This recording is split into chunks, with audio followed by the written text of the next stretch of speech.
बात अब पंजाब की, जिसके बारे में ये कहा जा रहा है कि ये सूबा भी अब बंगाल की राह पर है और यहां भी आए दिन सियासी हत्याओं के आरोप लग रहे हैं। कांग्रेस इन हत्याओं को पॉलिटिकल किलिंग बता रही है।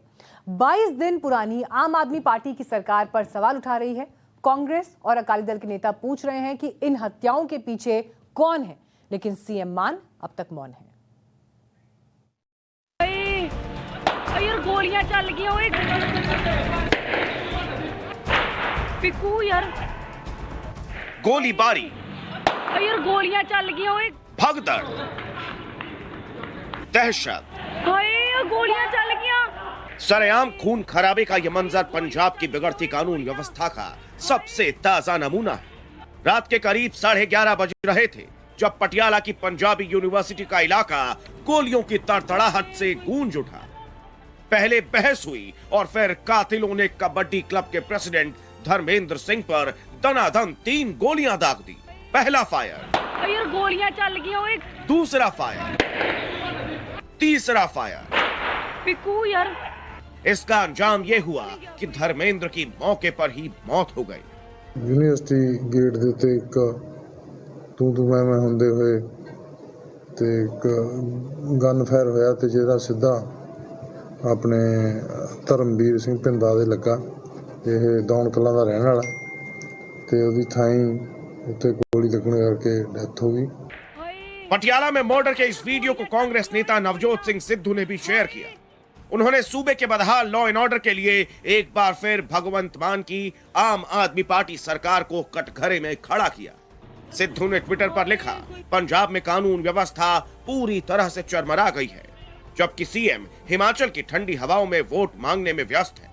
पटियाला में 2 और हत्याएं हुई। रोजाना औसतन 3-4 हत्याएं हो रही हैं, जिससे लोग दहशत में हैं। अपनी ड्यूटी निभाने का सबसे अच्छा तरीका है कि आप इसे छोड़ दें। सिद्धू ने पटियाला में मर्डर की जिस दूसरी वारदात का जिक्र किया है, वो शहर के मशहूर काली माता मंदिर के सामने हुई, जहां 19 साल के प्रीतपाल की गोली मारकर हत्या कर दी गई। कातिलों ने बेहद करीब से उसके सीने में गोली मारी, जो उसके दिल को चीरती हुई आर पार निकल गई। प्रीतपाल के पिता को शक है कि उनके बेटे का मर्डर कॉन्ट्रैक्ट किलर्स ने करवाया है। शक जहर होता जी भी अपना किसी तो करवाया गया जी। ये कांड जदाद पिछे जी पहला भी 1-2 वारदातां हुई, वो भी इस तरह ही बजुर्गों को डराया धमकाया गया सीगा। जिहड़ा मुलाजम है जी उसदी शक दे जाती है जी। इससे पहले गुरदासपुर में भी जमीन विवाद में 4 लोगों की जान चली गई। घटना सोमवार की है, जब फुलड़ा गांव की सरपंच लवली देवी के पति सुखराज सिंह समेत 4 लोगों को गोलियों से छलनी कर दिया गया। कांग्रेस ने इसे पॉलिटिकल मर्डर करार दिया। ऐसे में सवाल यह है कि क्या पंजाब भी पश्चिम बंगाल की राह पर है, जहां आए दिन सियासी रंजिश में हत्याएं कर दी जाती हैं। पंजाब के हालात पर सिद्धू ने कैसे आम आदमी पार्टी की सरकार पर निशाना साधा, आपको दिखाएंगे। लेकिन उससे पहले टाइम्स नाउ नव भारत संवाददाता प्रदीप दत्ता की गुरदासपुर से यह ग्राउंड रिपोर्ट देखिए। मैं इस समय गुरदासपुर के फुलड़ा गांव में हूं और उस खेत में खड़ा हूं और उस जगह पे खड़ा हूं जहां पे सुखराज और उनके 2 साथियों की मौत हुई। सुखराज अपने 2 साथियों के साथ खेत को सींचने के लिए आए हुए थे, जब ऑल ऑफ ए सडन कुछ गाड़ियां यहां पे आती हैं। उस गाड़ियों में निर्मल सिंह होते हैं और उनके साथी होते हैं। बताया जाता है कि इनके बीच में एक जमीन का काफी देर से झगड़ा चल रहा था। वो आते हैं, इनके बीच में वाद विवाद होता है, वो फायरिंग करते हैं। फायरिंग में आप देख सकते हैं सुखराज की मौत इसी जगह पे हो जाती है और कुछ गोलियां आप देख सकते हैं कि पेड़ पर भी लगी हैं और पेड़ की जो ये शाख है इस पे भी गोली लगी हुई है। और आप देखिए, और सुखराज की आप दिखा सकता हूं मैं, उनकी जो चप्पल है वो यहाँ पे ही रह जाती है और उसके बाद वो सुखराज की बॉडी को घसीटते हैं और थोड़ा दूरी पर ले जाते हैं और उसके बाद उन्हें और गोलियां चलाते हैं। सुखराज को 50 से ज्यादा गोलियां मारी गई, उनकी बेरहमी से हत्या कर दी गई, लेकिन हत्यारे अब तक फरार हैं। ऐसे में उनके घर वाले पंजाब की सरकार और पुलिस को कटघरे में खड़ा कर रहे हैं। कोई इंसाफ नहीं मिला अभी तक। मैं कभी सुखराज को मार के सुट गया, मैं कितों लाऊंगी? कोई इंसाफ नहीं, कोई कातिल नहीं पकड़ा गया। क्या करेंगे हम? बच्चे छोटे छोटे, इंसाफ चाहिए। अभी तक तो कोई सरकार नहीं हमारे वास्ते, कोई सरकार नहीं। मेरे सुखे के कातिल नहीं पकड़े गए तो हमारी सरकार कहाँ से? जहाँ हम खड़े हैं ना, ये जो गांव पड़ता है ये डिस्ट्रिक्ट गुरदासपुर में पड़ता है। जो ज़मीन थी वो डिस्ट्रिक्ट हुशियारपुर में पड़ती है। जो दोषी भी हैं उन्होंने जो जाना था वो डिस्ट्रिक्ट हुशियारपुर में जाना था, लेकिन उनका रास्ता सिर्फ यही पड़ता है।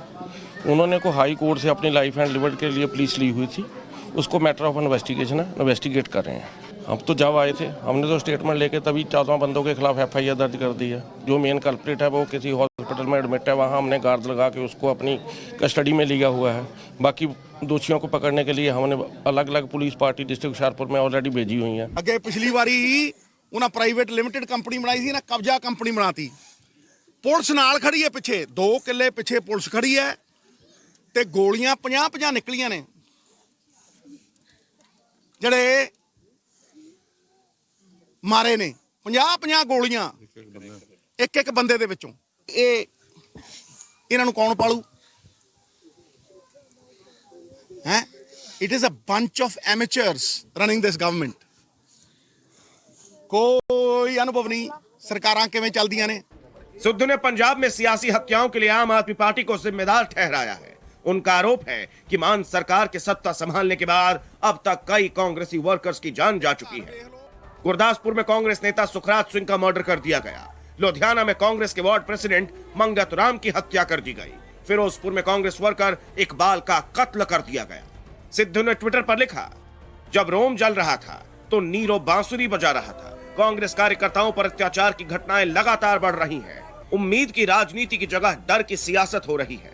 राज्य में सत्ता संभालने के कुछ दिनों के अंदर ही आम आदमी पार्टी कार्यकर्ताओं ने कानून अपने हाथों में ले लिया है और सरकार मूक दर्शक बनी हुई है।